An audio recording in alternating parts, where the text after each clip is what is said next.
眼前这座群山之间的山村，便是位于中国贵州省黔南州雷山县的阁头村。因为当地的居民属于是苗族中的长群苗，所以这里又称阁头苗寨。而村名中的阁头二字，其实是从苗语中音译过来的。如果意译的话，那应当被翻译为住在树洞里的人家。可见这边一直都拥有着丰富的树木资源。这边的原住民100%都是苗族，多年以来都是如此。在2025年2月的某个傍晚，阁头村偶然住进了一个汉族人和一个布依族人，而这个僻静的世外桃源也在这个淡季里再次迎来了新的访客。大家好，我是徐工。大家好，我是南希。这次一定点关注，下次旅行不迷路了。我们俩目前所在这个地方是贵州雷山的阁头村啊，一会儿我们来好好的逛一逛这儿。我们是在头天傍晚到的阁头村，而且是临时起意决定住在这边，因为雷公山这片地方距离雷山县城实在是太远了，如果为了住宿跑个来回，那时间都得浪费在路上，所以我们决定就住在阁头村的民宿里。本以为是凑合一晚省点时间，没想到这家民宿的便利程度已经远远超过了我们的想象。民宿总体来说还是挺宽敞的啊，然后就是这个季节不太好，冬天来这的话屋子比较大嘛，所以空调一时半会儿可能吹不到所有的角落，然后屋子里就会比较冷啊。哎呀，这一路真是冻坏了，尤其是刚才拍雾凇的时候可冷了。刚才拍那个雾凇可给我冻屁了啊！这会儿看见火盆了，赶紧烤一烤。这好像是我第几次烤火盆来着？这是我第2次烤火盆啊！第一次是在浙江看14.4那回，吃饭的时候焦迪给我弄了个火盆，这是第2次烤火盆。平时在北方见不着这玩意儿，炭火盆。就我小时候上学，就是我们自己拿一个铁盆，然后装那个炭火，就拎着去学校，然后再往里放那个啥。对，就铁盆加点土，然后还有那个2个铁丝，就这样，拎着就走了，就还可以像风火轮一样转。所以每个人就因为小学的时候上学太冷了，所以我们就拿这个火盆去学校烤。然后有一张老师说是谁着火了，然后也有的人就是放在那个煤，烧煤的话，它就是整个学校就点得很烟。那你们如果不生煤，生什么呀？我们用炭火。炭火，炭和煤有啥区别呀？你是没见过煤是吗？我没见过炭，我小时候家里烧的是蜂窝煤。这个是炭，这样是炭啊。煤是那种像石头一样的东西。像煤头一块一块的那种。那个煤块。现在贵州很多，你看今天我们去了很多村子，它冒的那个烟儿，其实就是煤烧起来的，它不是炭。你见过蜂窝煤吗？我们那边烧的是蜂窝煤。我见过，是有很多洞是吗？对，有很多洞，圆形的那种。但是那个煤还不一样。那个煤就是原始的那个像石头一样的煤。我们小时候是点炉子，然后整个炉子是封闭的，不像这样是开口的。天天看这个，天天看，那离这还有点距离哦。你们是哪里来的？我就是贵州本地的，他天津的。天津的。我家都是进去的。就是青岛那边。天津来的都有点远了。烤火，冻死了。今天有点冷了。现在这个锅是能做的是吧？主要是还是给沙场皮。就是只有这个能下白菜这样子是吗？还有牛肉火锅。出菜是吧？真没想到啊，就是他们这个民宿下面居然是和饭店是一体的，这点简直太好了，起码吃饭方便。一会儿就要开饭了啊！就想烤腊肉。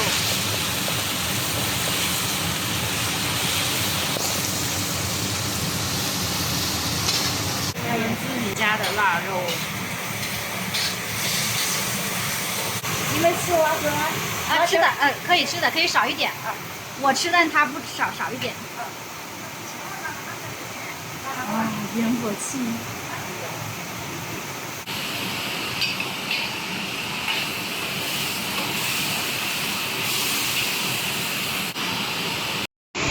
酸汤牛肉。牛肉酸锅来了，上面这蘸料给南希自己吃，我是不敢吃的。米饭是2米饭，还有小米。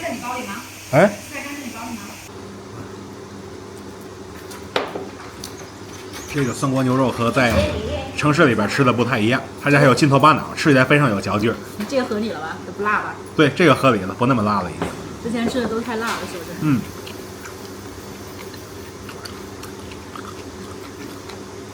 我喜欢这种有筋头的。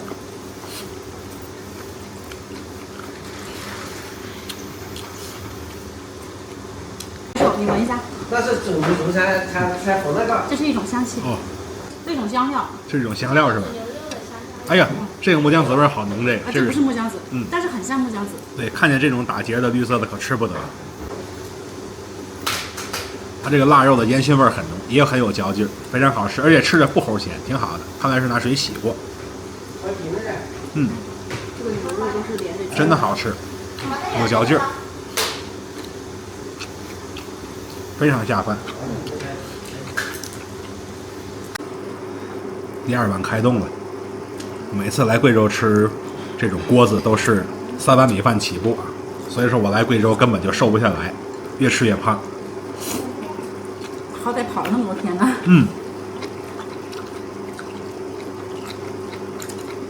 跑那么辛苦，回去看胖了5斤。这么少的竹笋啊？和腊肉一起炒的是竹笋，你们看这么细的竹笋，以前没吃过这么细的竹笋，我还以为是那种大颗切片的那种竹笋，原来是这样。这个更嫩。这竹笋真的不错。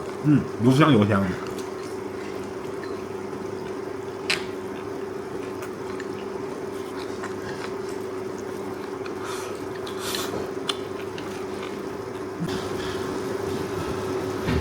煮豆腐啊，说是不放辣，其实多少有点辣。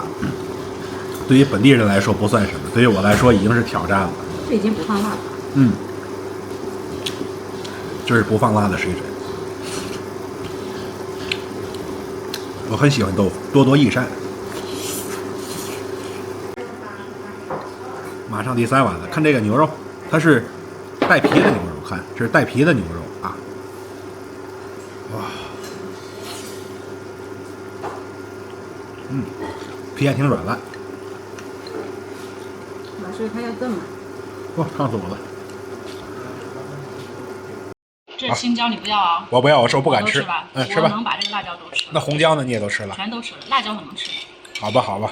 哇，一点不浪费，光盘行动。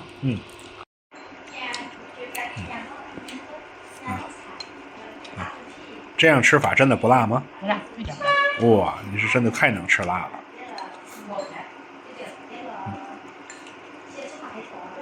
你看这个红椒啊，看到了。哎呦我去！又是光盘行动啊，吃了个一干二净。这里装不下了。装不下了。老板真热情，给我们一人一大把橘子啊。他们家的氛围也真的好。真的，是一个闺女，一对父母。下次来的话，真的是值得在这儿居住啊！住在这儿，体验是真的好。来，吃饱了，大满足啊！人生最大的幸福莫过于此，就是饿极了之后，饱饱的吃一大顿。刚才我们吃了1斤牛肉和1盘腊肉啊。但是我们最近来贵州，每天吃的都是火锅。然后我跟你讲，贵州火锅真的非常非常多，很好吃。是，基本上很多的特色啊，外地来的无数啊，就是基本上如果是贵州本地的那种火锅，你去的话，它的蔬菜啊、什么豆腐什么都是自助的，也就是说是不收钱的。对，咱们吃的每一家都是如此。你吃多少就拿多少。还有米饭也是自助的。刚刚我看你吃了几碗米饭？我吃了4碗米饭。4碗。你吃了几碗？我吃了1碗半，我也吃挺多的。我们现在已经到格头村了。这是今天来的第3个苗寨。对，是吧？对。然后今天你觉得有什么比较印象深刻的地方吗？当然是下午那个雾凇了，这个根本不在计划之外。我们哪知道这时候会有雾凇啊？然后从前2个苗寨走完之后，本来打算直接奔这个格头苗寨来的，结果中途发现，哎，这边上的树怎么都是白色的？早前我们在某一个苗寨看风景的时候啊，看见远处的山头上面有白色的东西，我们以为是雪山了，后来发现其实不是，是这个雾凇，离近了才知道这个雾凇。其实我觉得雾凇我真的也是蛮惊喜的。我当时坐那，咱在那大概待了有2个半小时吧。我们俩当时没觉得冷，但是一上车之后发现我的脚好冷。对，上车之后我的脸马上就温度骤变，就是脸马上发烧，就是刚才在下边冻大火劲了，然后再上来就这样。所以说人对于美的东西真的是审美都是一致的。对，毫无抵抗力。而且我觉得就是这种不期而遇的美好，反而更加的让人震撼和真实。是，就是这种。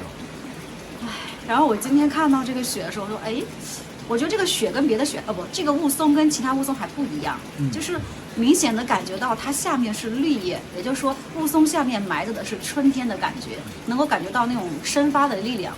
这个意思就是说明这个春天其实已经到来了，然后这个雾凇是一次倒春寒给产生的。但是它真的很美。对，你要说在北方看到那个雾凇，可能就没有办法看到这种绿叶。回头我们可以切一下那个航拍视角，你会发现，哇，就是像梨花一样，像春天一样。我在北方就从没见过雾凇呢。北方是不是因为天气干，就没有那么多的水汽凝结？我在北方要么直接下雪，要么就是干冷，从没见过雾凇。我就知道吉林有雾凇。我是在北京、天津那块没见过雾凇。一个酸汤锅子，酸汤牛肉锅啊，里边煮的1斤带皮牛肉。你觉得这牛肉跟别的地方有啥不一样的？它这个牛肉有嚼劲儿，第一是带皮的，咱平时吃的牛肉都没有带皮的。然后还有一个，它的牛肉比较有嚼劲儿啊，像是那种自己准备的这种土牛肉算是。因为我明显感觉到，因为刚刚阿姨在炒饭的时候，炒菜的时候，我一直在拍，我觉得她炒得很认真，而且真的很好吃。再有就会发现，我们在这边吃，他们也在这边吃，就其实都是一样的吃的，就他们自己家吃啥，我们吃啥。是，而且这个价格我觉得也算是比较公道的。2个菜得多少钱来着？我算了一下，应该是120左右。2个菜120哈。就是因为加了米饭，加了牛肉，加了酸汤，还加了腊肉，最后再吃了米饭，就大概是这样子。对，一顿晚饭120左右，然后那个房间是160一个房间，170。我的小房间是169，然后你的房间是199。对。行呗，那这个价格总体来说还算是比较公道啊，算是比较公道。这个附近的其他的住宿就至少要贵出100块，如果要吃饭的话，还指不定多少钱。主要是我很喜欢他们家的氛围，就一直在看。就他们家是一个闺女，然后一个爸爸，一个妈妈，然后他们自己家开的民宿。那个小姑娘，我觉得长得很好看，很讨喜，特别和善。对。然后明天我打算租他家的衣服，然后我们也来拍一期苗服。对。然后今天特别神奇，就是我问他说，咱们这边不是有很多苗族吗？什么白领苗呀、黑苗呀、青苗，你们属于什么苗？他就愣了一下，他说，好像你们总喜欢分什么白苗、黑苗、青苗，但我们这儿并没有什么苗，我们就是苗族。我说，他们就是这个村的苗族。也就是说，其实你会发现很多苗，额头苗对吧？对，咱们就叫格头村苗吧，因为他就是这个村子的人。就是我们所谓的白领苗呀、长脚苗呀、青苗，其实是外族人对于他们为了好分辨给他们做的一个说法，但实际上他们自己称他苗族，其实他们也是一个音译嘛，所以他们自己就说自己是苗族。而且你会发现每个村镇它的衣服是不一样的。我去年在走黔南的时候，我会发现他们这边少数民族的衣服，尤其是女孩子啊，真的是五颜六色，然后五花八门，我每次都分不清啊。但是我问他，你们是哪个苗族支系的？然后他就说，他们也愣了一下，他就说我们就是我们那个村镇的。也就是说，其实每隔一个村镇，他们的衣服可能就不一样。相当于不止他们这一个村子这么认为呗。有可能，反正我当时为什么会第一反应嘛，有这个反应是因为之前也是他们说，我们在三都那边，我们就这个村镇的，然后他们的衣服就这样，有可能就是这种十里不同乡这种啊，这他们的习俗也就不太一样。但是总体来说，比如说他们有共同的，比如说蚩尤是祖先，然后他们有蝴蝶妈妈的故事，然后苗族的古歌和迁徙，基本上也很多相似的点。蝴蝶妈妈给我讲过好多次了，蝴蝶妈妈有12个孩子。对，好像就是在这边的神话故事里面，12是一个很重要的数字啊。刚才说天上有12个太阳，对吧？然后你看，你跟今天那个南花苗寨它的苗族的古藏节介绍的时候，他也说是12年一过，苗族这边也是12个。当时好像我当时在三都的水族，它也有类似的，他们也是7个兄弟，然后就分开，有这样的传说故事。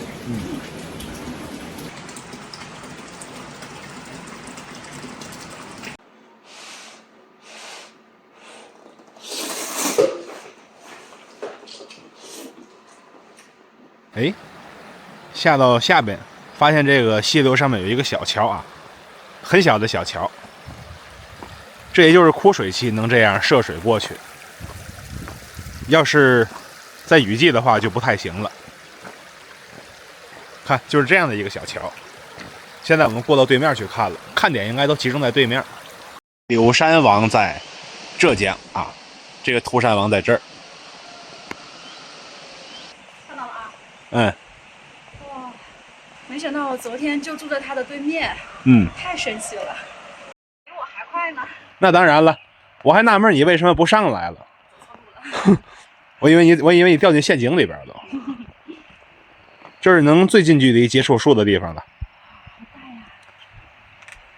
好大呀！我真的要吸一点灵气，真的。来，吸。我先把我的设备都，把我的，我的宝。哎呀，我去，还能不能行？哎呀我。让他们都吸，沾一沾我们涂山王的灵气。昨天晚上这些个零件，然后南希挨个给我讲了一遍啊，坏说是我一个都没记住，就记得有一个是为了颜值好看的，其余的都没记住。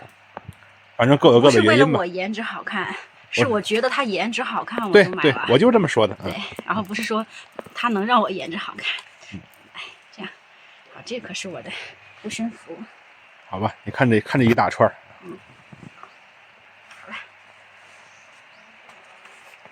我们在开头说过，这边拥有很丰富的树木资源，其中又以秃山最为丰富。我们眼前的这棵秃山王便被寨中的人视为神灵。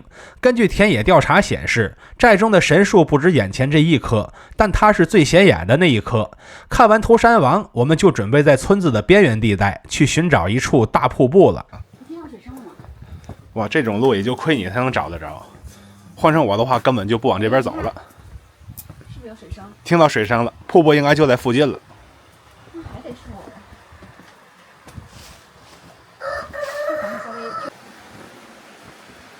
往上面走，这没有一个特别大的落差。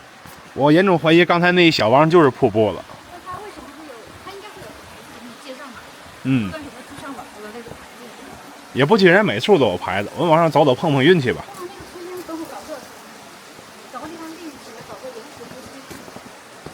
哦，在那头是吧？大瀑布就是这个位置。1000米。啊，1000米。大瀑布啊，咱们不要往山上爬了。我觉得这就是大瀑布了。你看这瀑布已经很大了，你觉得呢？你看后面啥字？欧间大瀑布。怎么可能是小瀑布？这不小，已经很大了。这个。在贵州这叫水沟沟。好吧。南希去拿无人机了。非说前面有大瀑布，我觉得看到这些已经可以了嘛，对吧？要不然又得往山上爬，好累啊。2月份的贵州还是挺冷的，看这些村民家的蓄水池里面，哎，不对，这应该是梯田，应该是近距离的梯田。你们仔细看这里边，它边缘还结了薄薄的冰啊，就证明这个贵州的夜晚是挺冷的。来贵州的话，还得是夏秋啊。这会儿就有探险的感觉了。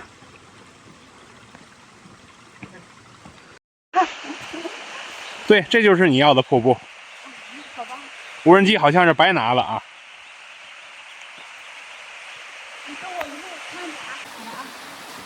我们到了。叫欧什么瀑布？欧村瀑布啊。欧间瀑布。不过这个位置它也不敢飞无人机了啊！你们看周围。我知道了，的确枯水期嘛。正常就是往这个路走。对，看左边还有好多水流的痕迹。如果水多的话，应该是两边一起吧。有个小水潭，你小心点，你别掉下去啊！掉下去还得回去烤火盆去。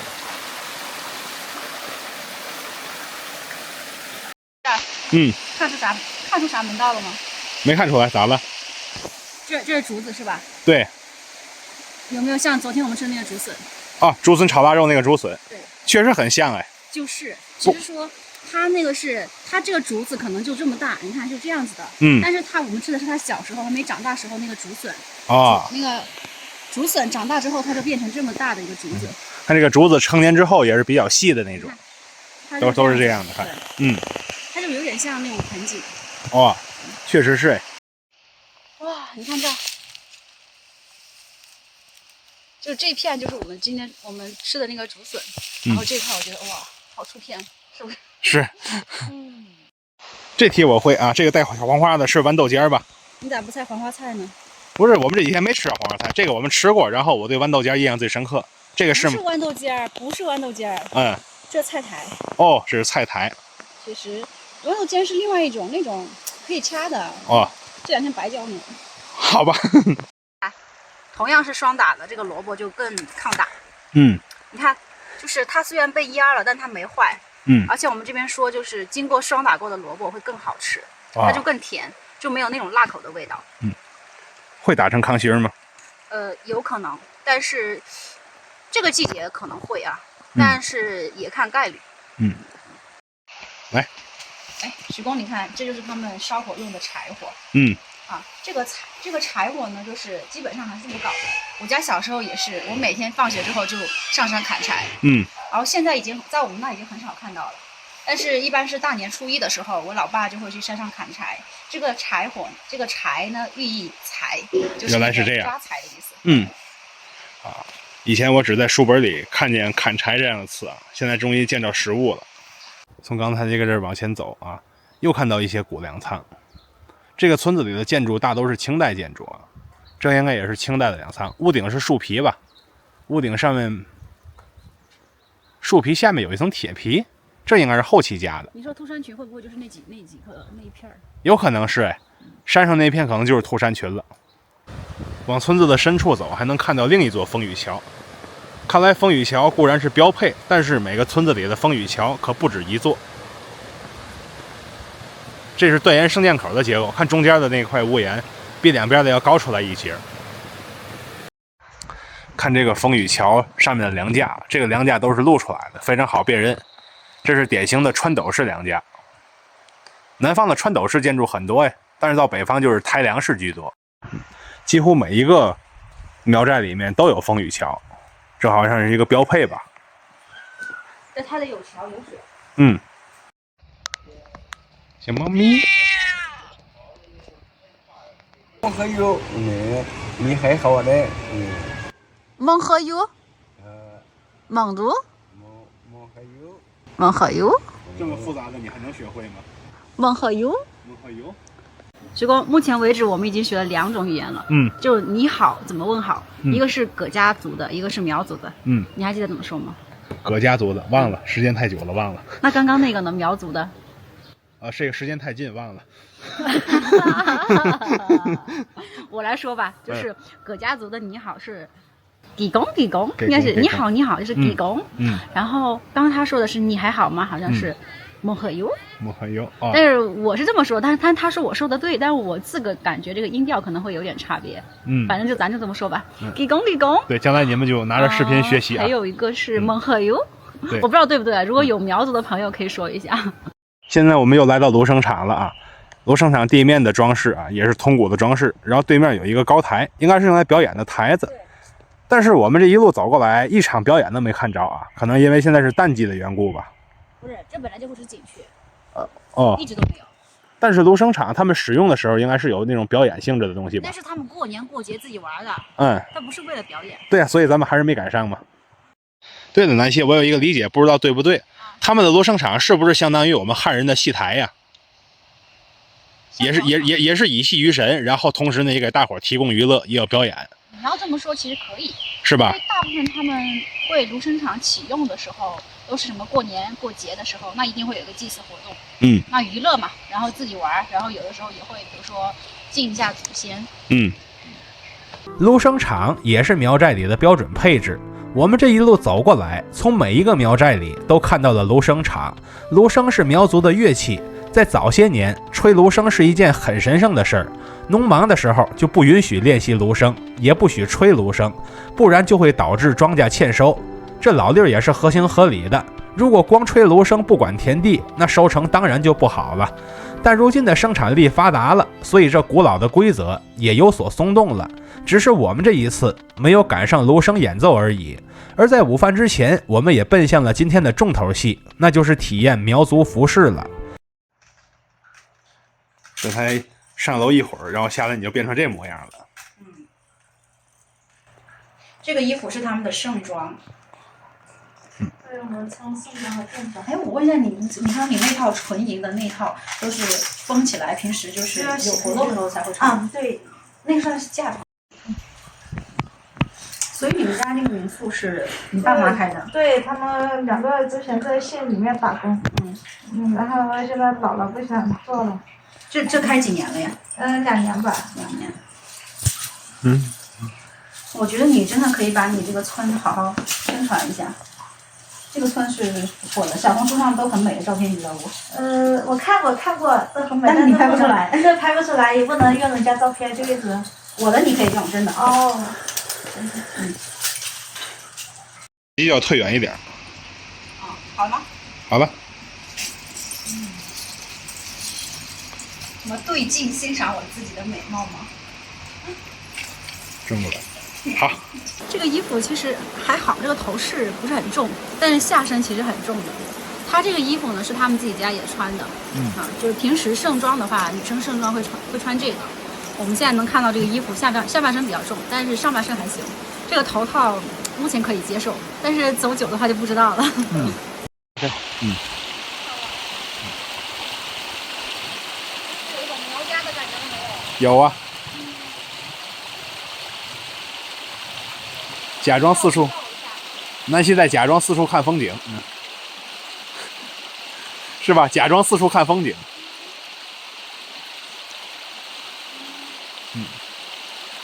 看着阳光明媚是吧？实际上很冷。很冷，今天难得还有点阳光呢，所以升了点温度啊。头几天比今天还冷。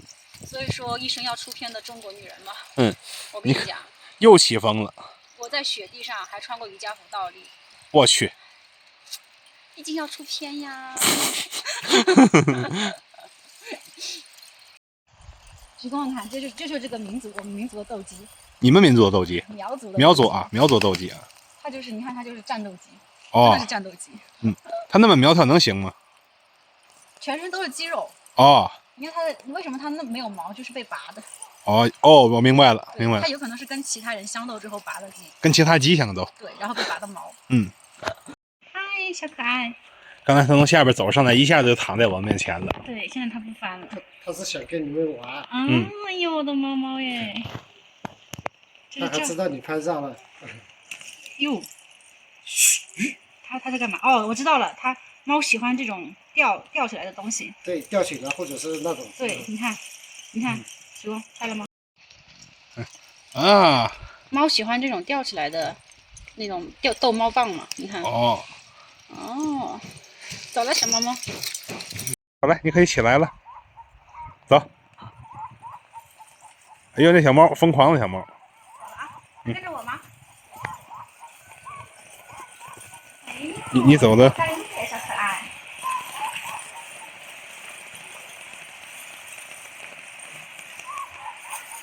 咪，进来。现在你们能够体会到贵州的山里边风有多大了吧？看这上两边的银饰，哗啷哗啷的让风吹的。我现在感觉我的耳边有人在唱歌，就是那种叮叮当当，叮叮当当。我只能听见很大的呼啸的风声。这里边还是有一点点冷的。今天的温度比头几天还强了点，出了太阳。在贵州见着太阳可太不容易了。你看到人是吧？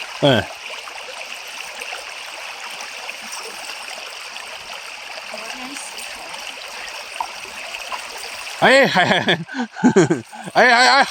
你干嘛？一点啊！为什么这次只南希自己体验，我却没有参与体验呢？因为店主妹妹告诉我了，男装的造型太简单了，就一件衣服，此外再也没了，而且价格还是一样的，这就不划算了。建议贵州的苗寨以后增加一个把男性打扮成女装大佬的消费项目，保准一大堆人下单，收入杠杠的。南希说这里边有一个苗药展览室。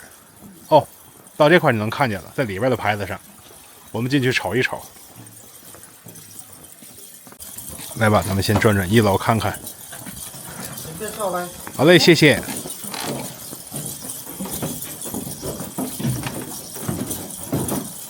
你这是正好要出门吗？你这正好要哇，这是，它这个书屋，是个书屋。那旁边这块就是奶茶店了。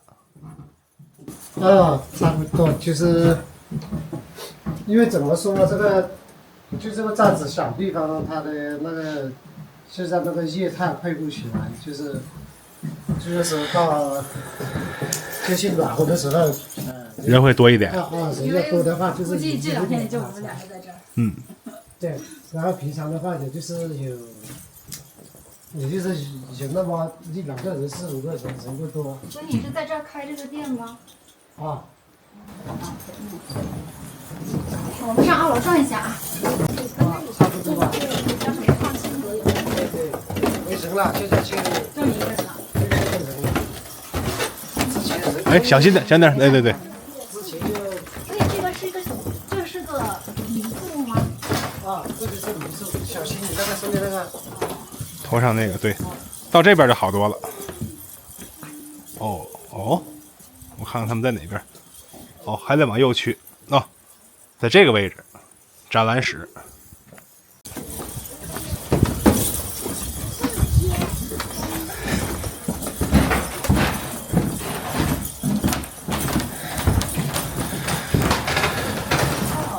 中草药标本室。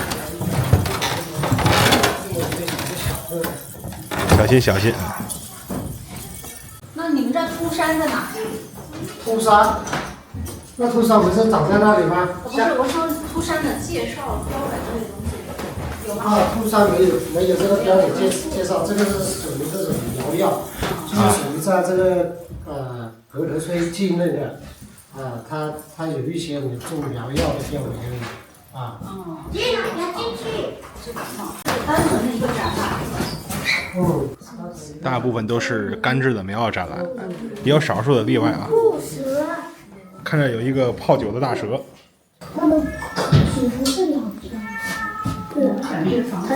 5步蛇，看这意思，被这蛇咬了之后，只能走5步。这种毒蛇，难怪我们之前开车过来的时候，路边看见有警示牌说，附近有毒蛇，都要加小心。